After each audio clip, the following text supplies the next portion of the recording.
Hello అండి, welcome back to our channel. నేను మీ శ్యామల. ఈరోజు మన ఎగ్ కిచెన్లో ఇవాల్టి రెసిపీ వచ్చేసి ఎగ్ ఫ్రైడ్ రైస్.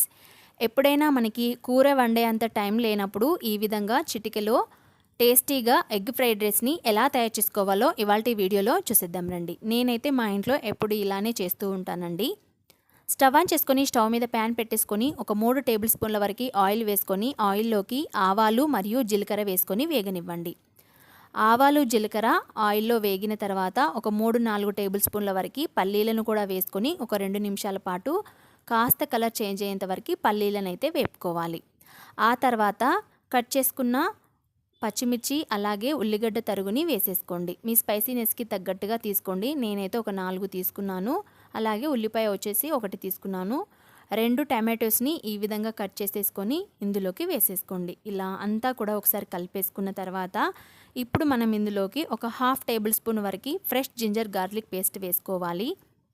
అలాగే ఒక 1 టేబుల్ స్పూన్ వరకు పసుపు అలాగే అల్లం వెల్లుల్లి పేస్ట్ యాడ్ చేసాం కదా, పచ్చివాసన పోయేంత వరకు కూడా ఒకసారి అంతా కూడా ఈ విధంగా కలిపేసుకోండి. ఇలా మొత్తం అంతా కలుపుకున్న తర్వాత ఇప్పుడు మనం ఈ టమాటోస్ని కాస్త మగ్గేంత వరకు కూడా కలుపుతూ ఫ్రై చేసుకోండి. ఇలా మధ్య మధ్యలో కలుపుతూ ఉండాలి. ఇలా కాస్త మగ్గిపోయింది కదండి టమాటో.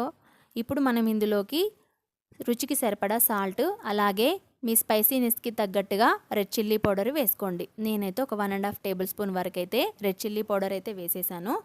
అంతా కూడా ఒకసారి మొత్తం అంతా కలిపేసుకోండి. ఎగ్ ఫ్రైడ్ రైస్ అన్నాను కదా, సో ఇప్పుడు మనం ఎగ్స్ని కొట్టి వేసుకోవాలి.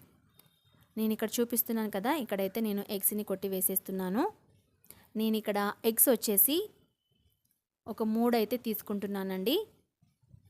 ఈ విధంగా ఎగ్స్ని యాడ్ చేసిన తర్వాత ఒక 2 నిమిషాల పాటు మూత పెట్టి అలాగే వదిలేసేసేయండి. అప్పుడే కలపకూడదు. 2 నిమిషాల తర్వాత చూడండి, ఈ విధంగా అంతా కూడా కలిసేలాగా ఇలా చక్కగా కాస్త మంట ఎక్కువ పెట్టేసుకొని కలిపేసుకోండి.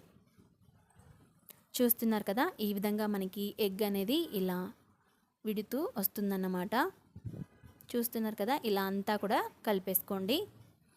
మనం వేసిన ఎగ్గు ఈ విధంగా ఎగ్ బుర్జీలాగా వస్తుంది, చూస్తున్నారా? అంతా కూడా పచ్చివాసన పోయేంత వరకు హై ఫ్లేమ్ మీద చాలా చక్కగా ఈ విధంగా కలుపుతూ ఫ్రై చేసుకోవాలి. ఇలా ఒక 2 నిమిషాల పాటు ఎగ్ని ఫ్రై చేసేసుకున్న తర్వాత ఇప్పుడు మనం ఇందులోకి వండుకున్న రైస్ని వేసేసుకోండి.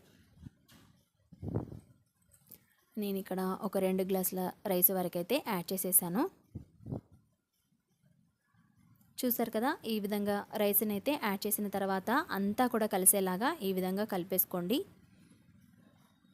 మనం వేడి రైసే యాడ్ చేసేసాం కాబట్టి చాలాసేపు వేపాల్సిన అవసరం అయితే లేదు.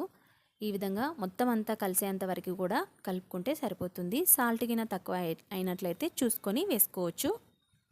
ఇలా మొత్తం అంతా కలిపేసుకొని స్టవ్ ఆఫ్ చేసేసుకొని సర్వ్ చేసేసుకోండి. చాలా టేస్టీగా ఉండే ఎగ్ ఫ్రైడ్ రైస్ అయితే రెడీ అయిపోయింది.